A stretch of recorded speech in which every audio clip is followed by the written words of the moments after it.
Okay, I've just finished my morning practice session. I was working on dealing with deep backhands, I was working on some high put-away forehands, and a little bit of stuff for my volleys. But I'm making this video because I want to show you some of the things that I do to cool down to help protect my wrists, because a lot of tennis players struggle with wrist injuries. And if you're trying to improve, one of the biggest things that's going to slow you down is an injury, and an injury to your wrists. So this stuff could be really, really useful for you. Now, before I show you the drills, I've got to get something off my chest, because most coaches blame wrist injuries on poor technique, and it is not true. Yeah, technique's important, but Kim Clijsters, multiple Grand Slams, multiple wrist injuries. Are you telling me she had bad technique? I don't think so. Del Potro, I dream of playing like that guy. Are you telling me he's got bad technique? No, tennis is hard on your wrists. If you don't want to get wrist injuries, you've got to put the work in to do everything you can to prevent them. Okay, now that that's out of the way, I'm going to be showing you how to do some joint mobilizations. The reason joint mobilizations are so important is because if any of your joints don't move like they should, your brain goes into kind of shutdown and protection mode, and it holds muscles tight and weak. And obviously when that happens, your chances of getting injured go through the roof. So you need to make sure you know how to mobilize all of your joints, and you need to do it regularly. Because when you're playing, like I've got a single-handed backhand, that contact point, that puts the wrist in an interesting position, especially if you're hitting with topspin. Same thing for the forehand. Like, I know if you get your wrist properly behind it, it's less dangerous, but it's still a crazy position for your wrist to have to be in while they're swinging at high speeds.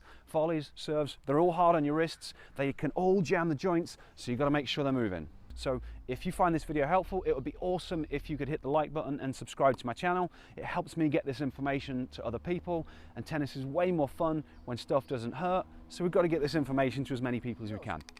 I'm going to start off with some nice, simple finger circles or thumb circles. I'm trying to keep the rest of my hand still, and I'm just moving all of my fingers in a circular motion. This is just mobilizing the joints, just making sure that they're moving. I'm just doing 3 circles in each direction. You could do maybe 4 or 5, but you don't need to do more than that. All we're trying to do is make sure that the joints move, because when the joints move, they send information back to the brain. Your brain goes, okay, cool. And you're going to be much less likely to get injured. That's it, finger circles done. Next, we're going to go for flexion extension waves. So again, for the fingers and thumbs, I'm going to roll my thumbs down and then just wave them out. So again, I'm just making sure all of the joints are moving. Then I'm going to fold them and roll them back again, just making sure all of the joints are moving. You're also going to get a bit of work done on your coordination for these as well. Rolling the fingers down, waving them out. Again, this is just moving the joints, just activating a few muscles, making sure to tell my brain that everything's okay. No need to cause pain. Now, going to do something called happy hands, one of my favorite drills for the wrists. I'm just starting with my finger spread.